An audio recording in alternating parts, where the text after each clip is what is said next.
kalau Habib pasti masuk surga, walaupun dia berbuat dosa, walaupun bermaksiat, walaupun dia judi, walaupun dia melacur, walaupun dia narkoba, walaupun dia mabuk, pasti masuk surga. Habib siapa yang ngomong? Jaga kau punya mulut lama, jangan fitnah. Kalau memang ada Habib yang ngomong begitu, Habib walaupun berbuat dosa pasti masuk surga, saya Bahri Smith akan bantai itu Habib di depan Roma Irama. Katanya mengajak kepada kebenaran. Kalau kebenaran yang kau ajak tidak akan menjadikan orang sebab permusuhan. Pasti Anda salah paham. Kebenaran tidak akan membawa keindahan kok. Apapun coba. Sekarang ada umat Islam terbelah-belah. Ilmunya setinggi langit, Ustadz, Kiai, Masyayikh, tinggi sampai di langit ilmunya. Mau dia Habib, Sayyid, Syarif, cucunya Nabi Muhammad, kalau berbuat dosa, kalau berbuat maksiat, tempatnya neraka. Nyambungnya kemana? Ke Roma Irama, apa? Ke Roma Irama. Roma Irama ngomong doktrin para habaib, doktrin kan udah suaranya udah tua. Doktrin para habaib, doktrin para habaib. Itu Habib kalau buat dosa, buat maksiat, itu pasti walaupun maksiat masuk surga. Hei, Roma Irama, jaga kau punya mulut, jangan juga fitnah. Habib siapa yang ngomong begitu?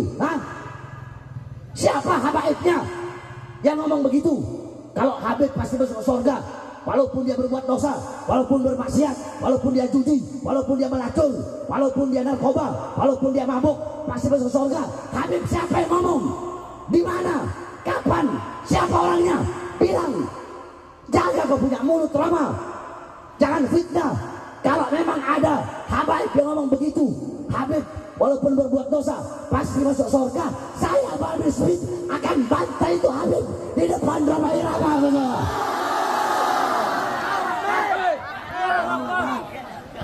Udah tua tuh bangka, suka fitnah, betul? Jaga kau punya mulut tuh, jaga.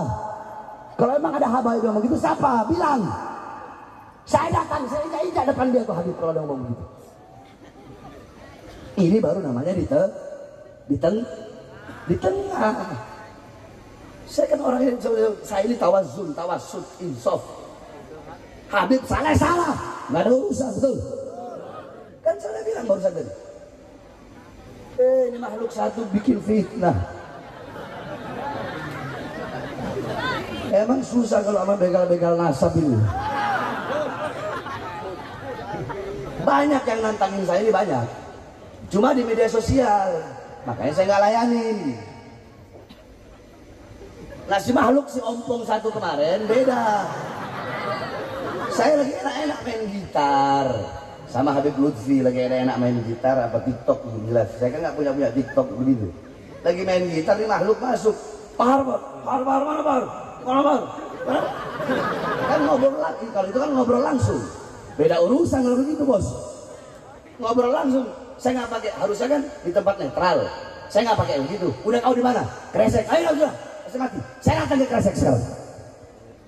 Giliran datang, kau di mana? Jadi tahan polisi. Malah masyarakat di situ semua ngerebutin saya, saudara-saudara. Jadi udahlah, kalau cuma seupil, kalian itu cuma seupil, cuma secuil, udah jangan banyak ngomong. Nggak ada ngaruh. Para perindu-perindu ridho Allah dimanapun Anda berada, pastikan kalau Anda duduk dengan seseorang, jika itu Anda anggap sebagai guru, pastikan guru Anda tidak senang bicarakan kejelekan orang. Tidak pernah menjadikan Anda bermusuhan dengan siapapun. Tidak mengajarkan kebencian kepada Anda. Hari ini kita perlu memilah dan memilih siapa yang harus saya dengar dan saya ikuti. Pusing kita dibikin berantem sana sini. Sudah kita capek dengan pemilihan presiden, gubernur, bupati, wali kota, berantem terus. Antara ustadz dengan ustadz ternyata harus bermusuhan. Umat apa ini? Itu kehutsa untuk busa. Tidak ada bobotnya, tidak ada nilainya. Dijadikan bahan tertawaan untuk orang di luar Islam sana. Ayo cerdas semuanya. Ingat kepada siapa Anda berguru, hari ini sudah waktunya. Alasan apapun dia, ngajari permusuhan adalah bukan hal yang benar. Abari memberi contoh permusuhan. Saya tidak tahu. Innalillah. Kami lihat akhir-akhir ini memang terjadi perbedaan yang semuanya satu rumah akrab gara-gara pemikiran seseorang menjadi terpecah jadi dua. Pemikiran katanya mengajak kepada kebenaran. Kalau kebenaran yang kau ajak tidak akan menjadikan orang sebab permusuhan. Pasti Anda salah paham. Kebenaran tidak akan membawa keindahan kok. Apapun coba. Sekarang ada umat Islam terbelah-belah. Sekarang kalangan kita ahli sunnah wal jamaah yang katanya yang mengikuti Asy'ariyah terbelah-belah. Lucu. Bertanggung jawablah hai Anda yang membuat perpecahan. Ingat di hadapan Allah. Anda punya hitungan di hadapan Allah. Apa yang Anda cari? Hanya pengen viral. Fir'aun lebih viral daripada kita semuanya. Kita perlu menjaga umat ini. Kami menemukan satu keluarga tiba-tiba menangis, saya dicaci maki oleh paman saya gara-gara saya mengikuti ini. Allah, dicaci, diolok, bahkan saya tidak diajak ngomong. Bahkan seperti diputuskan, kamu tidak boleh bergabung dengan keluarga ini. Apa itu? Seorang keponakan dibiayai oleh bibinya, gara-gara bibinya menikah dengan seorang, lalu dicaci mati. Bibinya dimusuhi, padahal membiayai sekolah dari kecil. Fitnah apa lagi yang lebih besar dari ini semuanya? Alasan pemikiran. Sedih, ayo belajar. Pokoknya sudahlah, terlalu sulit. Anda harus mengoreksi, dan bukan waktunya mengoreksi, dan bukan tugas kita mengoreksi. Akan tapi Anda boleh memilih untuk diri Anda sendiri. Pastikan guru Anda. Itulah kembali pada ustadz di kampung itu yang nggak pernah buka WhatsApp, nggak pernah buka handphone, nggak pernah ngerti macam-macam. Taunya hanya kitab Akhlaqul Banin, kitab Bidayatul Hidayah, taunya kitab itu Ta'limu Ta'alim, Masya Allah indah. Itu guru Anda sudah. Nggak usah yang aneh-aneh hari ini. Nggak usah ustadz yang viral-viralan sudah. Anda perlu sejuk sekarang. Kembali ke kampung Anda sudah. Istimewa itu, surga Anda. Yang kerja-kerja sudah, berguru yang benar. Apa artinya kita semakin hari permusuhan? Kami lihat hangat. Sehingga ke bawah-bawah. Ustadz mulai merami-rami. Wah, kayak itu jujur. Bisa jadi pertama kali ngelihat ceramahnya itu bukan ceramahnya yang dilihat seperti apa. Mau koreksi ceramahnya. Enggak. Lihat berapa ribu yang nonton. Berapa ribu yang nonton. Wah, viral ini. Buat lagi kayak begitu. Ajib.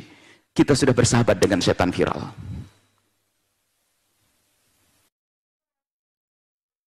Hati-hati. Sedih hari ini. Anda punya akal ya Mbak Allah. Anda punya akal. Bergurulah. Karena kita ingin selamat di akhirat. Jika majelis ini menjadikan hati Anda berporak-poranda, Anda tinggalkan majelis ini. Nasihati saya.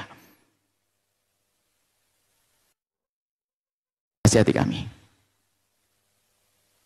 Kami mendengar, alhamdulillah kami tidak terlalu akrab dengan berita-berita begitu, video-video baru apa Anda aja. Cuman kami sering datang fulan, Bu ya, saya mendatangkan orang begini. Kayaknya kalau nonton-nonton begitu nggak kurang terlalu sempat deh. Saya duduk dengan orang saja berjam-jam kadang-kadang, nggak beres-beres. Kemarin ini nggak selesai waktunya. Mendengar pengaduan-pengaduan. Permasalahannya gara-gara itu semuanya. Lihat indah yang diajarkan Nabi. Sekarang kita duduk dengan sesama muslim saja tidak bisa baik. Padahal baginda Nabi mengajari duduk dengan orang di luar Islam pun bagaimana kita mesra dan indah. Seimbang, duduk dengan muslim indah, dengan di luar Islam indah. Sekarang ada macam-macam keunikan. Duduk dengan di luar Islam indah, sama muslim nggak indah. Juga nggak benar begitu. Ada lebih akrab dengan di luar Islam, tapi dengan kaum muslimin memusuhi. Ya nggak benar juga. Yang diajarkan Nabi adalah indah di dalam rumah, indah di dalam keluarga muslim, indah bersama orang di luar Islam. Itu yang diajarkan Nabi sallallahu alaihi wasallam. Maka Islam mengajarkan, dia tidak mengajarkan kita mencaci agama orang lain. Tuhan yang dipercayai oleh orang lain tidak. Sampai derajat itu. Ada masalah kebenaran dialog yang serius. Sudah lama terjadi dialog. Bagaimana kisah imam kita, Imam Syafi'i berdialog. Cuma dialog Imam Syafi'i kan cerdas sekali dialog dalam berdiskusi ilmiah. Beliau mengatakan, mana ada kalimat lebih indah dari ini? Jika omonganku benar, ya biasa, alhamdulillah. Jika ternyata kebenaran ada pada lawanku, berarti aku tambah ilmu satu. Kan enak banget. Sekarang enggak, ini omongan harus benar sampai masuk neraka barangkali, bagaimana? Innalillah.